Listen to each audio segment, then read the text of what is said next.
안녕하세요. 명상마스터 마음을 읽는 고양입니다. 지금 보이는 이마의 이 줄은 주름이 아니고요.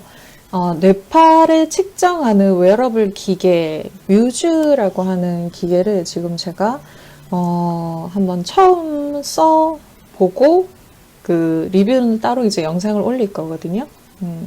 그러고 났더니 이렇게 표시가 났습니다. 너무 꽉 썼나 봐요. 처음이라서. 어떤 분이 이제 글을 올려주셨던 이제 질문 중에 명상을 제대로 하고 있는지 어떻게 측정이 가능할까요? 라고 하는 질문을 올려주셔서 저도 이제 한번 고민을 해봤어요. 예전에 이제 명상센터에 다닐 때는 그 그룹 안에 있는 이제 그 뇌파를 측정하는 따로 하는 곳이 있었거든요. 그래서 거기는 뉴로 피드백이라고 하는 기계를 사용을 했어요. 그래서 뉴로 피드백이라고 하는 기계를 통해서 뇌의 좌우뇌에 이렇게 센서를 꽂아요.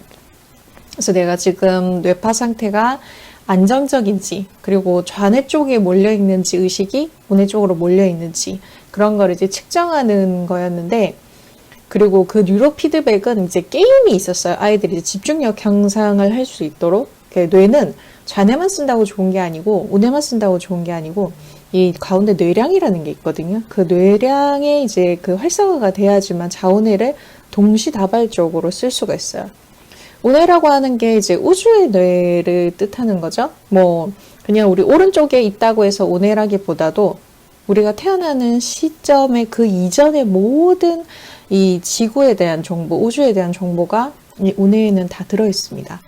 좌뇌는 우리가 알고 있듯이 사고력, 계산 이런 것도 있지만 내가 태어나는 시점부터 갖고 있는 어떤 정보들이 많이 이렇게 집중이 돼 있죠. 그래서 이 좌뇌, 우뇌를 어떻게 잘 활용을 하는가가 사실 뇌를 굉장히 이제 활성화시킬 수 있는 방법이에요. 그래서 이 게임에서는 뇌량의 의식이 집중돼 있고 이제 집중에 대한 그 포인트를 알려줘요. 그러면 이 비행기가 날아갑니다. 비행기가 날아가다 내가 집중력이 훅 떨어지면 비행기가 내려가고 우측으로 이제 의식이 집중돼 있으면 우측으로 넘어가고 이런 게임들이에요. 지금도 이제 뉴로 피드백을 꽤 사용을 한다고 얘기 드렸는데 그래서 다시 이제 한 20년이 지났으니까 그거와 비슷한 게 있지 않을까 하다가 웨어러블 기계가 있다는 거를 이제 인터넷에서 찾게 됐어요. 그래서 이제 연구원이 중고로 올려놓은 게 있더라고요. 그래서 16만 원에 구입을 하게 됐습니다. 그리고 지금 오늘 처음 이렇게 사용을 해보는 거예요. 저처럼 이렇게 뇌파를 측정을 해보는 것도 이제 좋은 방법이겠지만, 명상을 하는 목적이 사람마다 다르기 때문에 명상에 대한 이제 평가를 하는 기준도 달라져야 된다고 생각을 합니다. 명상을 하는 목적이 무엇인지 스스로 한번 고민을 해보시길 바래요. 단순하게 집중력을 높이기 위해서라든지 아니면 그냥 심신의 안정, 마음의 평화죠. 아니면은 내가 누구인지, 내가 왜 이 삶을 살고 있는지 궁금해서 명상을 하든 그거는 사람마다 목적과 목표가 다르기 때문에 그걸 한두 개 정도 한번 세워보시면 좋을 것 같습니다. 저 같은 경우에는 어린 시절부터 내가 왜 살고 있지? 라고 하는 질문이 계속 있었어요. 사춘기 때 이제 겪는 것들인데 저는 그게 꽤 오래 갔기 때문에 TV에서나 이제 책에서나 학교에서는 삶을 사는 어떤 스킬적인 방법들은 굉장히 많이 나와 있는데 어떻게 승리를 해야 된다, 어떻게 이제 이겨야 된다, 내가 원하는 꿈을 이루기 위해서 이런 노력을 해야 된다, 돈을 벌기 위해서는 이런 것들을 해야 된다, 이런 스킬적인 건 있었는데 그러니까 그거를 왜 해야 하냐고. 그거에 대한 질문은 이제 아무도 알려주지를 못했던 거예요. 우리나라도 이제야 이제 철학에 대한 것들이나 이제 심리학에 대한 것들이 막 붐이 일고 인문학에 대한 것들이 이제 붐이 이제 일었죠. 근데 그 전까지만 해도 왜 이 내가 나라는 자체가 왜 존재하고 이 삶을 왜 살아야 되는지에 대한 것들을 알려주는 어른은 없었던 것 같아요. 그러다가 어머니가 보시던 이제 뇌내혁명이라고 하는 책이 있었어요. 집에 이제 공부도 잘 안 했기 때문에 집에 이제 막 그 책이 꽂혀 있어도 잘 읽질 않았거든요. 근데 그 뇌내혁명에 뇌파를 조절할 수 있게 되면 자신을 컨트롤할 수 있게 된다 라고 하는 문구를 우연히 보게 된 거야. 그러면서 뇌를 컨트롤할 수 있으면 내가 누구이고 내가 이 삶을 왜 살고 있고 나라는 사람을 찾을 수 있겠다라고 하는 생각이 이제 확 들었던 거예요. 그러면서 이제 뇌과학에 그때부터 푹 빠지게 됩니다. 거기 뇌내 혁명 책에 보면 명상을 하는 방법들이 이렇게 조금씩 나와 있어요. 그러면서 뇌과학을 하려면 뇌파를 조절하려면 명상을 해야 되는구나 라고 생각을 해서 그때부터 이제 명상을 하게 됐고, 이제 20대에 들어서 뇌과학과 이제 명상을 전문적으로 하는 명상센터에 이제 수련을 다니기 시작을 했던 거예요. 저는 단순하게 나라는 사람이 왜 태어났고 내가 이 삶을 왜 살고 싶은지를 이제 찾기 위해서 명상과 뇌과학을 했었기 때문에 그게 저한테는 목적이죠. 그러면 이걸 평가할 수 있는 기준이 저한테 있었어야 됐기 때문에 그걸 이제 두 가지로 잡았습니다. 첫 번째가 태도예요. 삶을 대하는 태도. 내가 이 삶을 대하는 태도가 올바른지, 그거는 삶을 신뢰를 하고 있는지와 같은 건데, 어떤 거냐면 사용자가 이 캐릭터를 선택을 했어요. 이 캐릭터의 어떤 기본 값을, 역할과 이런 것들을 부여한다는 거는 내가 여기서 경험하고자 하는 것들이 있겠죠. 그런데 내가 이 경험을 충분히 해야지만 내가 그 원래 세팅했던 그 값을 이룰 수가 있겠죠. 그러면은 나는 이 삶을 완전히 신뢰를 하고 뛰어들어야 되는 거예요. 그래서 나한테 주어지는 것들을 온전히 받아들일 수 있는가가 이제 저한테는 이제 첫 번째 기준입니다.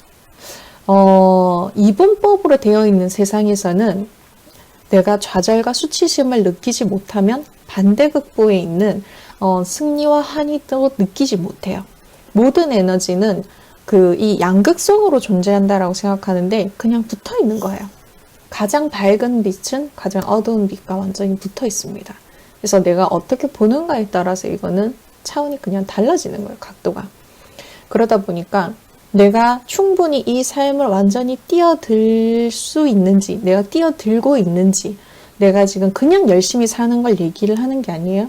완전한 슬픔과 완전한 이제 무기력, 상실감도 충분히 내가 느껴야 되는 부분이라면, 내가 느껴야 되는 지금 상황이라면 그거를 충분히 감내하고 내가 이겨내야 되는 어떤 부분이라면 이겨내야 된다라고 생각을 해요. 저 같은 경우에는 이제 명상센터를 이제 그만두고 완전 밑바닥에서부터 다시 시작을 했어요. 문화사업계통으로 이제 일을 10년 정도 했었는데, 아트홀에서도 일을 했었고, 그 다음에 거기에서 또 이직을 해서 모델협회, 이제 서울시에서 이제 진행하는 패션쇼에 관련돼 있는 그 사업들도 이제 진행을 했었고, 또 이제 책을 쓰고 이제 사람들이 이제 컨설팅하는 출판사에서도 일을 했었고, 그리고 이제 기업교육 관련해서도 또 다른 일을 했었고, 그래서 계속해서 문화에 관련된 문화사업으로 한번 내가 뛰어들고 싶다라고 하는 생각을 명상센터에 있을 때부터 계속 했었거든요. 왜냐하면 명상을 하면서 가장 사람이 많이 바뀌는 게 실제로 어떤 거를 체험했을 때야. 예를 들어서 나는 용기 있는 사람이 되고 싶어. 아무리 백날 생각을 해도 절대 바뀌지 않습니다. 이거는 이제 끌어당김의 법칙, 시크릿에서 얘기하는 어트랙션 파워하고도 이제 연관이 되어 있는데, 생각이라고 하는 거는 힘이 없어요. 다 이제 그 주파수 상태에 따라 달라지는 건데, 하나의 생각을 계속하고 그거에 대한 감정이 이입이 되고 그거에 대한 행동을 했을 때 다 이제 이 주파수 상태에 따라서 달라지는 것들이거든요. 그때 됐을 때 현상이 바뀌는 거예요. 그래서 이제 명상센터를 그만두고 처음 했던 게 시급 5,000원짜리 이제 알바였던 거예요. 거기서부터 다시 시작을 했었습니다. 당연히 30살 때 이제 시급 5,000원으로 다시 시작을 했기 때문에 센터를 이제 2-3개씩 운영을 하고 관리를 하다가 월급을 이제 거기는 이제 인센티브 형식으로 받았거든요. 그 체계가 조금씩 이제 센터마다 다르긴 했었는데, 그러고 있다가 다시 완전 시급의 5,000원에서부터 다시 이제 하기 시작했던 거예요. 근데 그때는 자존심에 대한 어떤 생각이 아니라 내가 이거를 배우고 싶어, 나는 이거를 경험해봐야 돼 라고 하는 걸로 완전히 뛰어들어섰기 때문에 돈에 대한 생각이 별로 없었어요. 그리고 어쩌면은 그때부터 돈에 대한 공부를 또 제대로 할 수 있었던 것 같아요. 굉장히 이제 20대부터 계속 일을 하다 보니까 돈에 대한 어떤 개념이 없었어요. 내가 돈을 벌면은 그냥 사고 싶었던 것들을 사고, 모아둔 돈도 크게 없었거든요. 근데 이제 굉장히 작은 시급의 알바를 하다 보니까 거기에 맞춰서 생활비를 써야 되잖아요. 그러면서 돈에 대한 개념이 그때부터 다시 이제 잡히게 됐던 것 같아요. 내가 돈을 모으기 위해서는, 돈을 관리하기 위해서는 이 정도의 돈을 써야 되고, 그러기 위해서는 저축을 이렇게 해야 되고, 청약은 이렇게 해야 되고, 이런 것들을 그때 다시 시작을 하게 됐던 것 같습니다. 그럼 그 시점부터 이제 저희 이제 언니와 집을 구매하고 땅을 구입하고 내가 이 돈을 관리하고 일을 하고 하는 것들을 조금씩 차근차근 그때부터 알게 됐던 것 같아요. 그래서 저는 삶을 뛰어드는 태도, 삶을 살아가는 태도, 삶을 신뢰하는 태도는 내가 지금 겪어야 되는 것들을 충분히 온전히 받아들이는 게 저는 삶을 대하는 태도라고 생각을 합니다. 그리고 그게 저한테는 명상을 올바로 하고 있는가, 네가 지금 네 삶을 제대로 살고 있는가 라고 하는 평가로 저는 생각을 해요. 그리고 이제 두 번째가 이제 양심입니다. 나는 나의 양심을 잘 지키고 있는가. 양심이라고 하는 거는 제가 개인적으로 생각했을 때 다른 사람의 에너지권을 침범하지 않는 거라고 생각을 해요. 우리는 각자 지금 해야 되는, 경험해야 되는 그 값들이 존재를 한다고 얘기를 드렸죠. 그런데 그거를 침범하는 순간 나의 데이터에도 문제가 생깁니다. 내가 내 삶을 제대로 가지 못하고 나의 데이터에도 불교에서 얘기하는 이제 업이라고 하죠. 쉽게 얘기하면 다른 사람들을 마음대로 하려고 하는 마음에 대한 것들입니다. 20년 전에는 명상이라고 하거나 단전호흡, 뇌과학이라고 하면은 사람들이 굉장히 이제 특이하게 봤어요. 그런 거를 왜? 뇌에 대한 거를 왜 해? 이렇게 생각을 했었거든요. 그러다 보니까 환상 가치가 굉장히 많이 있었습니다. 사람들은 환상을 갖고 있는 거에 대한 거를 전적으로 이제 모른다라고 생각을 하기 때문에 더 어렵게 받아들이는 것 같아요. 종교 같은 경우도 마찬가지죠.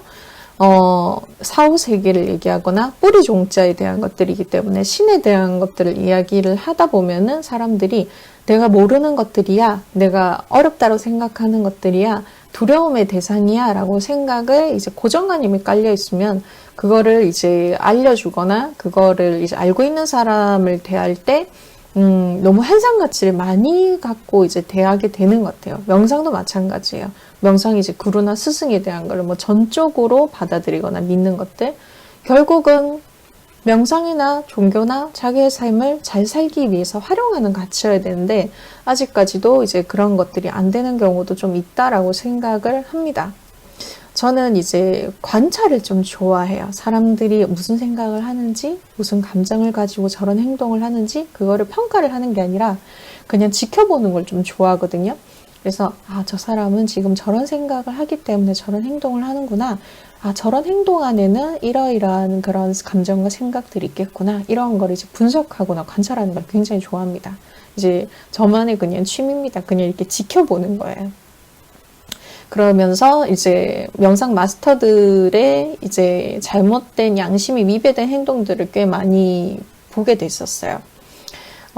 명상하는 사람들이 지금은 더 많지만 예전에도 아예 집단적으로 이제 명상 수련을 했었기 때문에 많았죠. 수련생만 해도 몇십만 명이고, 마스터들만 해도 몇천 명이고, 저와 비슷한 사람들이 엄청 많다라고 생각을 하시면 돼요.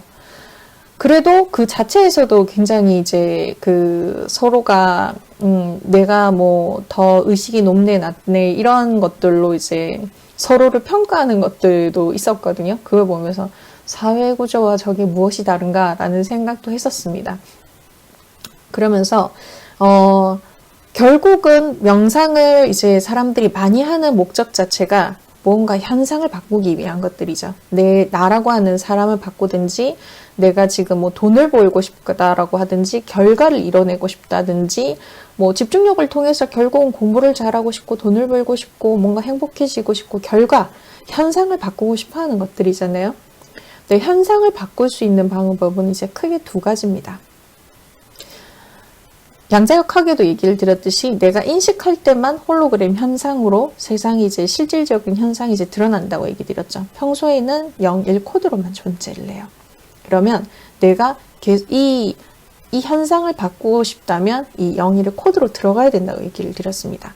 0, 1의 코드 상태에서 원하는 것들을 이제 현상적으로 계속 집중을 해서 하면은 이게 에너지적으로 뭉치게 돼요. 계속해서 생각과 감정과 행동을 계속해서 동일시 반복하게 되면 이거는 결과로, 현상으로 드러나게 됩니다. 생각은 힘이 없어요. 생각과 감정과 우리가 눈에 보이는 육체는 하나 이제 주파수의 파장의 상태일 뿐입니다. 그 상황에서 생각은 가장 약한 주파수를 갖고 있는 거예요. 가장 약하죠? 근데 내가 여기에 감정을 이입을 하고 그거에 대한 행동을 하게 되면은 그 에너지가 굉장히 강해지기 시작합니다. 그러면 중력이 발생되고 현상을 일으키게 되는 거예요. 내가 용기 있는 사람이야 라는 생각을 아무리 해봤자 용기 있는 행동을 한번 하는 게 가장 현상을 일으키는 데서는 빠르다라는 얘기를 하는 겁니다. 그럼 이제 두 번째가 이제 어떤 거냐면 나라고 계속해서 같은 행동을 하고 집중을 하게 되면 결과, 현상이 바뀐다고 얘기 드렸죠. 두 번째는 인기예요. 인기라는 게 뭐냐면 사람의 기운을 얘기하는 겁니다. 우리가 인기가 많아 라고 하는 거하고는 조금 달라요. 여러 사람이 하나의 비전이나 어떤 목표에 집중되어 있는 상태는 결과를 일으켜요. 여러 사람이 예를 들어서 동물 복지를 위해서 이 동물에 대한 것들을 살리고 싶어 라고 하는 하나의 마음이 모이게 되면은 결과를 일으키게 되는 겁니다. 우리가 이제 뭐 플랫폼 사업이라고 하죠. 사람이 많이 모여 있는 곳에서는 그게 이제 돈으로 또 연결이 되고 돈이 많이 모여 있는 곳에서는 사람이 끌어당겨집니다. 이거는 에너지의 강한 작용을 일으키는 거예요. 사람들이 많이 모여 있는 곳에서는 당연히 인기라는 것들이 모여 있겠죠? 그럼 돈이 불러 들어오는 것이고 돈이 또 있는 곳에서는 그 에너지 자체로 사람이 끌어당겨지는 것들입니다. 에너지 싸움이야, 이 세상에. 그런데 이 인기라고 하는 것들을 잘못 해석하고 사용하는 마스터들을 보게 된 거예요. 다른 사람들이 나한테 집중시키면은 안 돼요. 여러 사람이 같이 내가 원하는 게 아니라 아까 각자의 그 사람마다 틀이 있다고 얘기 드렸죠? 사람마다 고유한 값이 존재를 하기 때문에 그 값을 건들면 안 돼요. 그거는 이제 불교에서 얘기하는 엎짓는 거라 그러죠. 이 사람은 지금 이거를 겪어야 되는 거예요. 내가 봤을 때는 왜 이렇게 허우적거리고 있지? 왜 이렇게 힘들게 살고 있지? 라고 착각을 나 스스로 하는 거지. 이 사람은 지금 저걸 경험해야 되는 상태예요. 근데 내가 그거를 내가 해야 되는 어떤 역할이 아닌 상태에서 서로가 연결되어 있는 상태가 아닌 상태에서 그거를 침범을 하게 되면 그 사람 상태에서 데이터 오류가 일어나고 나의 데이터도 오류가 쌓이게 됩니다. 그러면 그거를 뭐 업으로 표현하면 업을 다시 리셋시키는 데만 해도 굉장히 오랜 시간이 걸려요. 그래서 다른 사람을 함부로 컨트롤하는 게 이제 있으면은 절대로 안 됩니다. 그거는 의식 자체가 굉장히 좁아서 그래요. 제가 넓게도 봐야 되고 좁게도 봐야 된다 얘기를 드렸잖아요.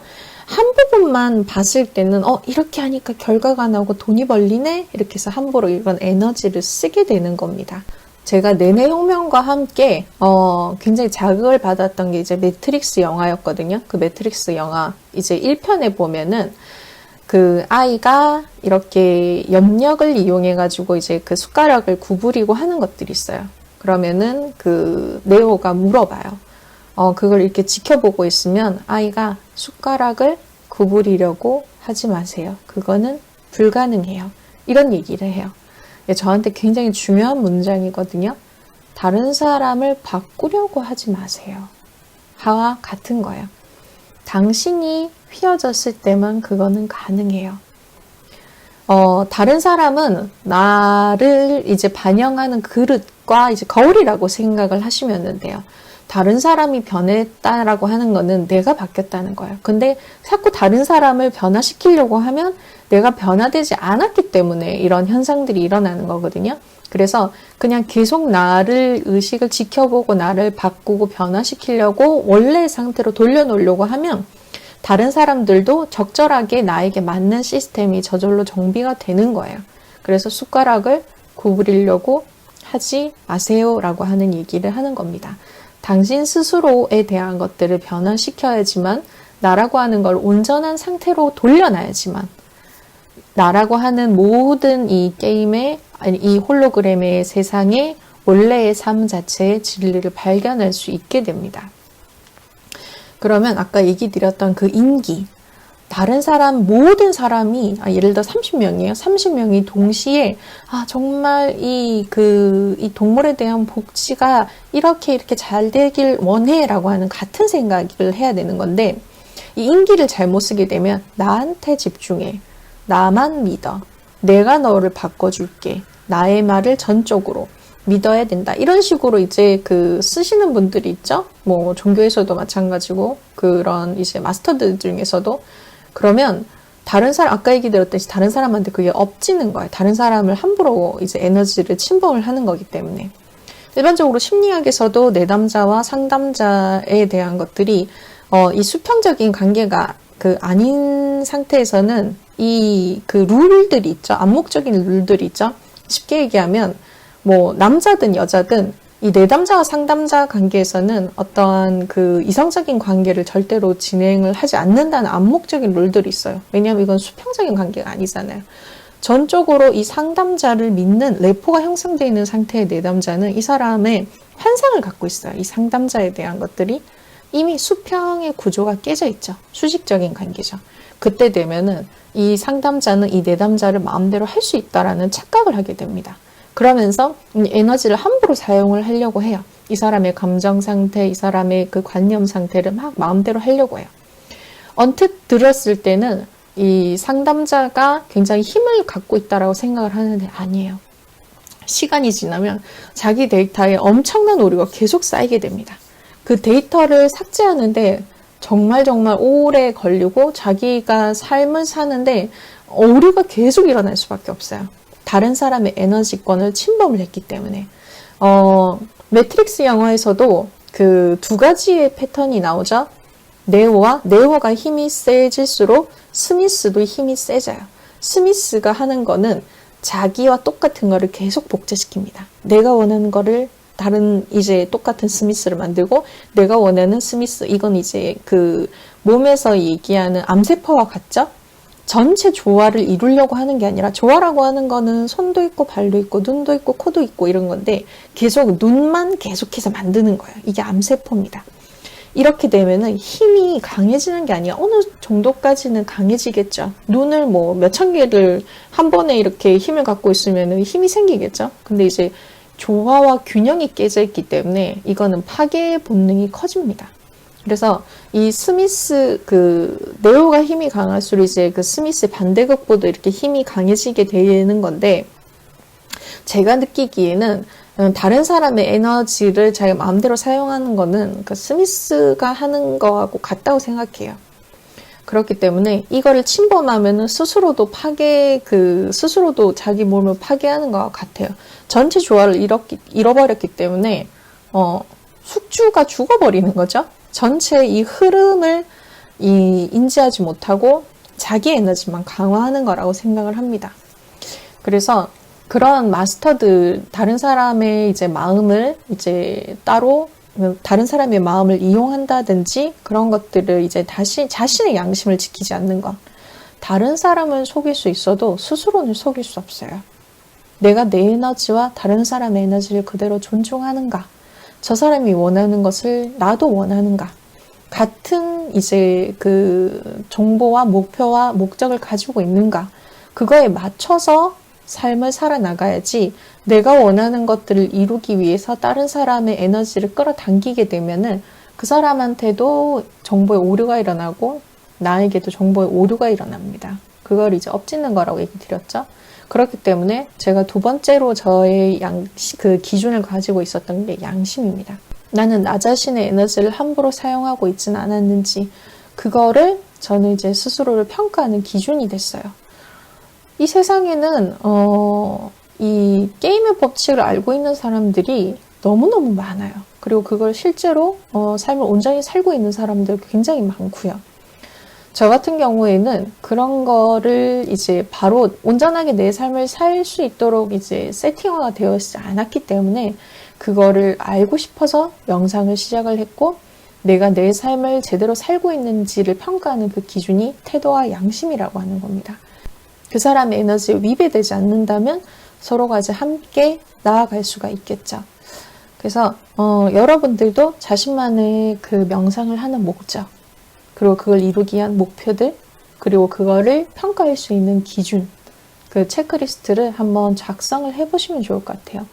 단순하게 뭐 불면증을 치료하고 싶다라고 한다면 불면증을 치료할 수 있는 어떤 그 이제 목적이죠. 목표를 이룰 수 있는 뭐 아침과 저녁의 어떤 시간차, 뭐 식사 시간 이런 것들, 명상 시간 이런 것들을 다 목표를 세우고 그거를 체크할 수 있는 기준들을 세워놓으면 좋겠죠.